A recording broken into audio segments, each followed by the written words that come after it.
D pharma क्या होता है? डिप्लोमा इन फार्मेसी ये क्या होता है, कैसा कोर्स होता है, इसके लिए क्या एलिजिबिलिटी है, कौन सा एग्ज़ाम होता है, कितनी सैलरी मिलती है, करना चाहिए या नहीं करना चाहिए, लड़कों को करना चाहिए या लड़कियों को करना चाहिए, इस तरह के बहुत सारे आप लोग के डाउट्स आते हैं बच्चों डी फार्मा से रिलेटेड। सो आज की वीडियो में मैं डी फार्मा से रिलेटेड आपका सारा डाउट क्लियर करने वाली हूँ। इसके बाद आपको डी फार्मा से रिलेटेड परेशान नहीं होना पड़ेगा कि आखिर ये कोर्स है क्या, ठीक है, और बाकी सारी जो मैंने बातें कही वो सब मैं आपको क्लियर कर दूंगी।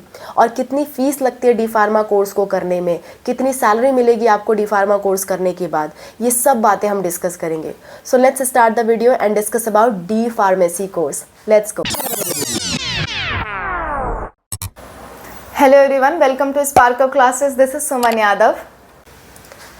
फार्मेसी क्या होता है बच्चों? फार्मेसी का सीधा सा मतलब होता है दवाओं से रिलेटेड स्टडी करना, ठीक है। फार्मा मतलब दवाएं, ठीक है, फार्मेसी लगा देते हो मतलब दवाओं से रिलेटेड स्टडी करना। सो इसमें दो होते हैं बच्चों, एक होता है बी फार्मा, एक होता है डी फार्मा, और एक और होता है फार्म डी। अगर किसी को फार्म डी की जानकारी चाहिए तो उसके लिए भी आप कमेंट कर सकते हो, मैं इस पे भी वीडियो बना दूंगी। अगला वीडियो मैं फार्म डी पे ही बना दूंगी। कुछ बच्चे मेरे पास पहले से ही कमेंट कर रहे थे, लेकिन इसके लिए बहुत ज़्यादा कमेंट नहीं आया तो मैंने इसको स्किप कर रखा था अभी तक। लेकिन अगर आप चाहते हो फार्म डी की भी मैं वीडियो बनाऊँ, ये डिप्लोमा इन फार्मेसी नहीं है बच्चों। आज जो मैं वीडियो बना रही हूँ वो है डी फार्मा और ये वाला है फार्म डी। दोनों ही बहुत ही अलग है, ये दोनों सेम नहीं है, ठीक है। सो फार्म डी पे आपको वीडियो चाहिए होगा तो उसके लिए आप कमेंट कर देना। फिलहाल हम सिर्फ और सिर्फ डी फार्मेसी के बारे में बात करेंगे, यानी कि डिप्लोमा इन फार्मेसी, ठीक है। और बी फार्मा का आपको वीडियो चाहिए तो मैंने अभी कुछ ही दिन पहले वीडियो अपलोड किया, आप ये वीडियो देख सकते हो। वीडियो का लिंक लास्ट में मिलेगा और डिस्क्रिप्शन में भी आपको मिल जाएगा, आप उसे देख सकते हो। ओके, सो चलो डिस्कस करते हैं डी फार्मेसी यानी कि डिप्लोमा इन फार्मेसी के बारे में। बच्चों ये एक तरह का डिप्लोमा कोर्स है, ये ग्रेजुएशन कोर्स नहीं है। इसके बाद आपके डिग्री में ग्रेजुएशन नहीं लिखाएगा, आप ग्रेजुएट नहीं कहलाओगे। ये एक डिप्लोमा कोर्स है। डिप्लोमा कोर्स 2 साल का होता है बच्चों, हर एक डिप्लोमा कोर्स 2 साल का होता है। Max to max diploma course 2 साल के होते हैं। सो जो आपका डी फार्मेसी है ये भी 2 साल का कोर्स है। अब आप सोच रहे हो कि मैम बी फार्मा 4 साल का होता है, डिप्लोमा इन फार्मेसी 2 साल का होता है, तो क्यों ना हम 2 साल वाला कोर्स कर लें। सो मैं आपको बता दूं, 2 साल में आपको जाहिर सी बात है कम चीज़ें सिखाई जाएंगी एज़ कम्पेयर टू 4 साल।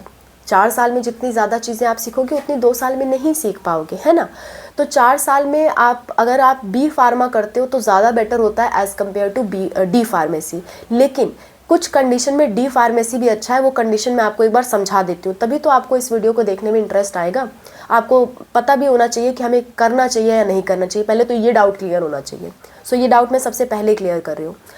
डी फार्मा उन लोगों को करना चाहिए जिनको जल्दी से जल्दी इनकम लेनी है, ठीक है। जल्दी से जल्दी इनकम लेनी है, लेकिन कितनी लेनी है इससे कोई मतलब नहीं है।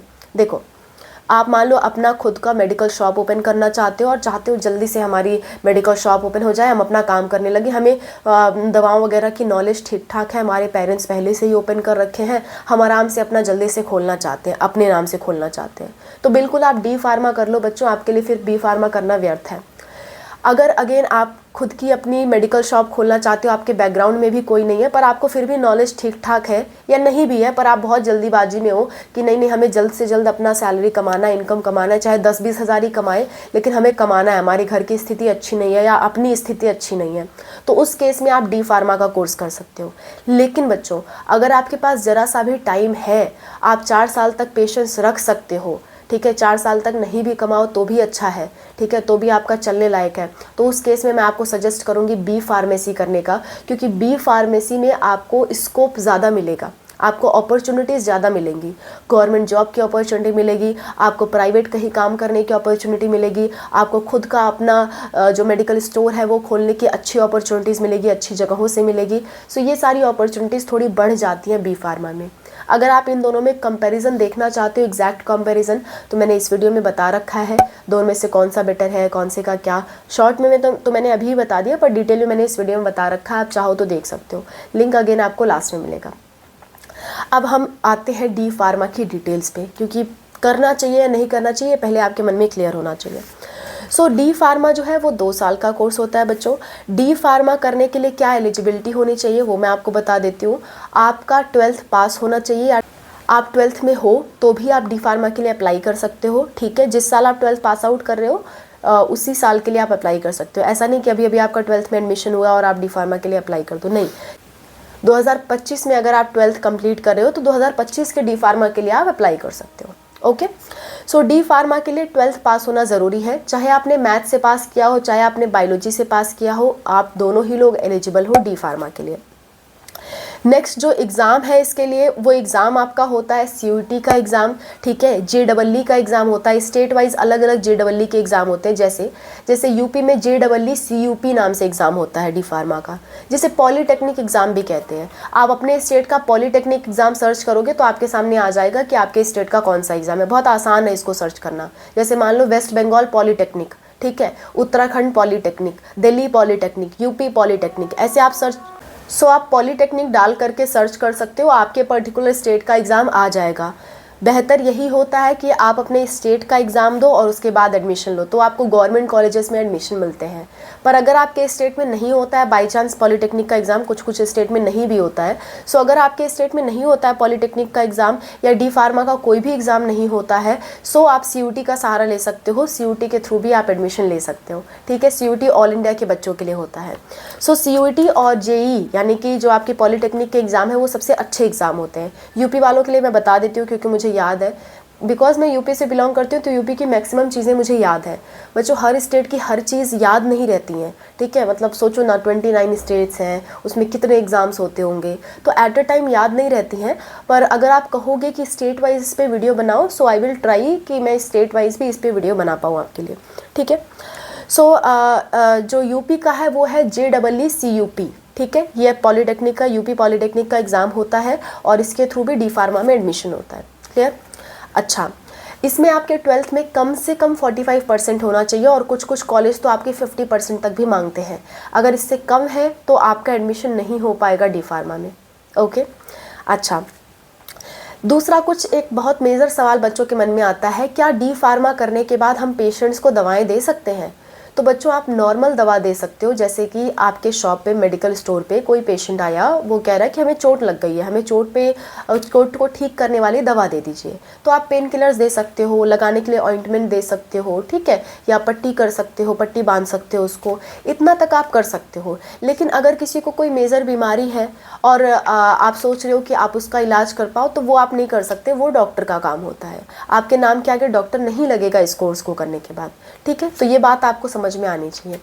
अच्छा, नेक्स्ट इसके बाद अगर मैं फ़ी की बात करूं तो इस कोर्स की कितनी फ़ीस लगती है? सो गवर्नमेंट कॉलेज में 10,000 से लेकर 50,000 तक फ़ीस लगती है 1 साल की, और प्राइवेट कॉलेज में बात करूं तो आपकी 75,000 से 1 लाख रुपए लगती है 1 साल की, ठीक है। ये कुछ फ़ीस का रेंज होता है बच्चों, एवरेज फ़ीस होती है जो कि आपके कॉलेजेस में लगती है। सैलरी की बात करूँ तो गवर्नमेंट जॉब मिलती है बच्चों, लेकिन कम आती है। ऐसा नहीं है कि हर साल गवर्नमेंट जॉब आती है। मैं आपसे सत्य बात करूँगी, ऐसा नहीं कि मैं आपको बहलाऊँ कि ये कोर्स बहुत ही अच्छा है, हर साल गवर्नमेंट जॉब आती है, नहीं। जो कोर्स अच्छा होगा मैं उसे अच्छा कहूँगी, जिसमें गवर्नमेंट जॉब आती होगी मैं उसमें कहूँगी आती है। पर इसमें बच्चों गवर्नमेंट जॉब आती तो है पर कम आती है। ऐसा नहीं है कि हर साल आपको जॉब देखने को मिलेगी। इसलिए मैं सजेस्ट करूँ ये कोर्स वो बच्चे करें जिन्हें अपना खुद का मेडिकल स्टोर ओपन करना है और जल्द से जल्द करना है, वही बच्चे इस कोर्स को करें। उन्हीं के लिए ये कोर्स हेल्पफुल है बच्चों, ठीक है। अदरवाइज ये कोर्स गवर्नमेंट जॉब के लिए आपके लिए हेल्पफुल नहीं है। गवर्नमेंट जॉब पाना है तो बी फार्मा से बेटर आपके लिए होगा कि आप बी फार्मा करो। बात समझ में आ रही है? अच्छा, सो ये बात हो गई। बाकी अगर मैं सैलरी की बात करूँ तो स्टार्टिंग सैलरी, क्योंकि आप खुद का ओपन कर रहे हो तो ये डिपेंड करता है कि आपकी पहले से शॉप है, पॉपुलैरिटी कैसी है, इन सब फैक्टर्स पे डिपेंड करता है। फिर भी अगर मैं औसतन बात करूँ तो 15,000 तो मिनिमम कमा ही लेता है डी फार्मा वाला, अगर वो स्टार्टिंग सैलरी की बात करें। हाँ, जैसे जैसे आपकी शॉप अच्छी होती जाती है, मतलब किसी हॉस्पिटल के करीब है तब तो सोने पे सुहागा है बच्चों। किसी हॉस्पिटल पे से करीब अगर मेडिकल शॉप है तो उसकी बिक्री 10 गुना तक बढ़ जाती है बच्चों, ठीक है। 10 गुना तक बढ़ेगी तो सैलरी भी 10 गुना तक बढ़ेगी। तो सैलरी लोग लाखों तक भी कमा रहे हैं डी फार्मा का कोर्स करके, अपना खुद का मेडिकल स्टोर ओपन करके। लेकिन गवर्नमेंट जॉब, इसमें मैं बहुत ज़्यादा अपॉर्चुनिटी नहीं कहूँगी कि गवर्नमेंट जॉब में बहुत ज़्यादा अपॉर्चुनिटी नहीं है। आप खुद का ओपन कर रहे हो तभी ये कोर्स सबसे बेस्ट है आपके लिए। नेक्स्ट बात करते हैं।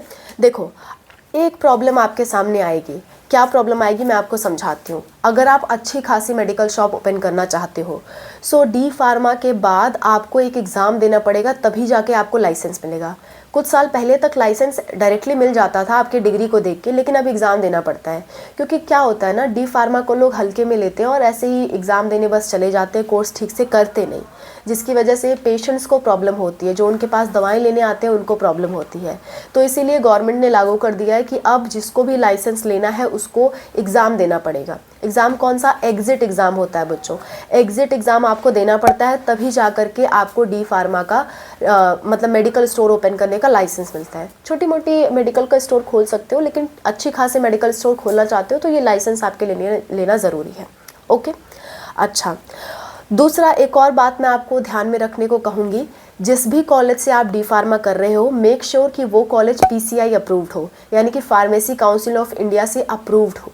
अगर अप्रूव नहीं है तो उस कॉलेज से कोर्स करने का ज़्यादा महत्व नहीं रहेगा बच्चों, आपको आगे चल करके प्रॉब्लम आ सकती है। ठीक है, अच्छा, नेक्स्ट, जिस भी कॉलेज से आप ये कोर्स कर रहे हो वहाँ पे ये देखो कि वहाँ पे चीज़ों को अच्छे से सिखाया जाता है कि नहीं। एक बार वहाँ के सीनियर से कांटेक्ट करके ज़रूर उस कॉलेज के बारे में पता कर लें, उसके बाद एडमिशन लें। ठीक है, अच्छा, नेक्स्ट बात करें कि एज लिमिट क्या होती है। तो बच्चों लोअर एज तो 17 साल तक होती है कि 17 साल से नीचे हो तो आप एडमिशन नहीं ले सकते, लेकिन अपर एज लिमिट कोई नहीं है। आप 30 साल के हो, 40 साल के हो, आप आराम से एग्ज़ाम दे सकते हो, इसके कोर्स कर सकते हो, कोई प्रॉब्लम वाली बात नहीं है इसमें। ठीक है, अच्छा, नेक्स्ट इसकी बात करते हैं कि क्या इसमें डायरेक्ट एडमिशन होता है। तो बच्चों पहले कुछ सालों तक डायरेक्ट एडमिशन होता था और आराम से होता था, लेकिन अब डायरेक्ट एडमिशन के नाम पे काफ़ी धोखाधड़ी होती है, काफ़ी फर्जी एडमिशन्स होते हैं। सो आप इस बात से सतर्क रहें। आप कोशिश यही करें कि आप डायरेक्ट एडमिशन ना लें, आप एग्ज़ाम के थ्रू ही एडमिशन लें। डायरेक्ट एडमिशन लेने से क्या क्या नुकसान हो सकता है वो मैंने इस वीडियो में डिस्कस किया है, आप देख सकते हो, वीडियो का लिंक आपको लास्ट में मिलेगा। Clear? I hope this video was helpful for you. इसके अलावा कोई दिक्कत, कोई परेशानी होती, किसी भी चीज़ से रिलेटेड किसी भी तरह की आपको परेशानी है तो आप कमेंट में ज़रूर मेंशन करो। मैं और अनूप सर आपकी हेल्प के लिए हमेशा तैयार है बच्चों। एक बात और मैं आपसे कहना चाहूँगी, पैरामेडिकल के सबसे अच्छे कॉलेजेस कौन कौन से हैं जहाँ से आप अपना कोर्स कर सकते हो पैरामेडिकल का, वो आप जानना चाहते हो तो अनूप सर ने ये वीडियो बना रखी है टॉप 10 पैरामेडिकल कॉलेजेस की। ठीक है, तो आप ये वीडियो देख सकते हो। ये गवर्नमेंट कॉलेज है, सिमिलरली आपको प्राइवेट कॉलेज पे वीडियो चाहिए होगा तो आप प्राइवेट के लिए मांग लेना, तो प्राइवेट पे भी हम लोग वीडियो बना देंगे। ठीक है, so that's all about the video. Thank you for watching, bye, take care, wish you all the best.